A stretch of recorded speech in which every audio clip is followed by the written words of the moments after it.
Doctor Farooq Abdullah Jammu Kashmir की जानी मानी हस्ती जो कि जम्मू कश्मीर नेशनल कॉन्फ्रेंस के सदर हैं और जम्मू कश्मीर के वजीर आला भी रह चुके हैं।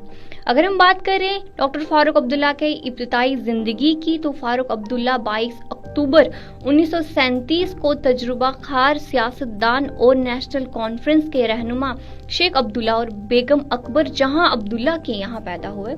इनकी स्कूलिंग टाइडेल बिस्को स्कूल से इनकी तालीम हासिल हुई है और बाद में एसएमएस मेडिकल कॉलेज जयपुर से एमबीबीएस की डिग्री हासिल की है।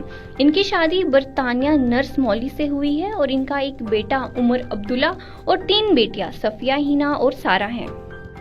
बात करते हैं डॉक्टर फारूक अब्दुल्ला की सियासी जिंदगी की तो डॉक्टर फारूक अब्दुल्ला 1980 के आम इंतखाबात में श्रीनगर लोकसभा हलके से बिला मुकाबला लोकसभा के लिए मुंतखब हुए।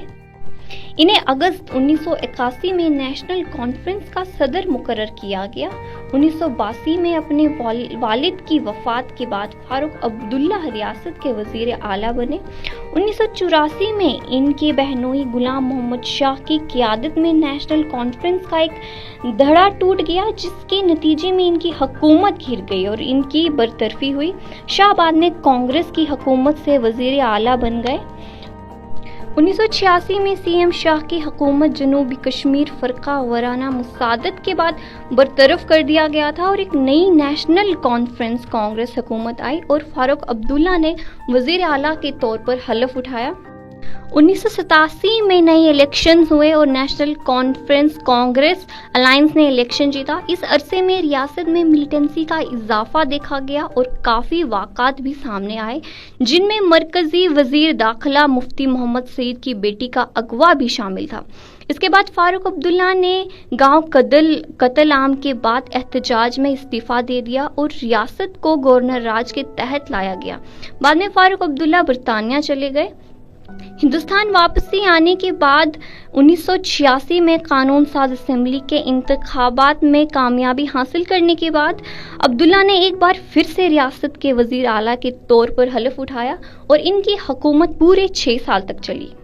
1999 में नेशनल कॉन्फ्रेंस अटल बिहारी वाजपेयी की क़यादत में नेशनल डेमोक्रेटिक अलायंस में शामिल हुई और इसके बाद उमर अब्दुल्ला को मरकज़ वज़ीर मुमालिकत मुकर्रर किया गया। 2002 के कानून साज असेंबली के इंतखाबात में उमर अब्दुल्ला को नेशनल कॉन्फ्रेंस की क़यादत के लिए मुंतखब किया गया जबकि फारूक अब्दुल्ला ने मरकज़ सतह पर अपना सियासी कैरियर जारी रखने का इरादा किया था। नेशनल कॉन्फ्रेंस इलेक्शन हार गई और मुफ्ती मोहम्मद सईद के सरबराही में हुकूमत ने इक़्तिदार संभाला।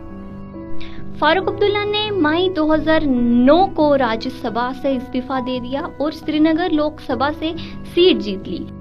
16 सितंबर 2019 को फारूक अब्दुल्ला को पब्लिक सेफ्टी एक्ट के तहत हिरासत में लिया गया। आर्टिकल 370 के खात्मे के बाद फारूक अब्दुल्ला को नजरबंद रखा गया। आज की अगर हम बात करें तो आज साबिक वजीर आला फारूक अब्दुल्ला ने नेशनल कॉन्फ्रेंस के सदर के अहदे से इस्तीफा दे दिया। 85 साल रहनुमा ने सेहत की वजूहात का हवाला देते हुए इस्तीफा दे दिया। इत्तलात के मुताबिक पार्टी के सदराती अहदे के लिए नए इंतखाबात 5 दिसंबर को होने वाले हैं। फारूक अब्दुल्ला इंतखाबात होने तक पार्टी के सरबराह रहेंगे।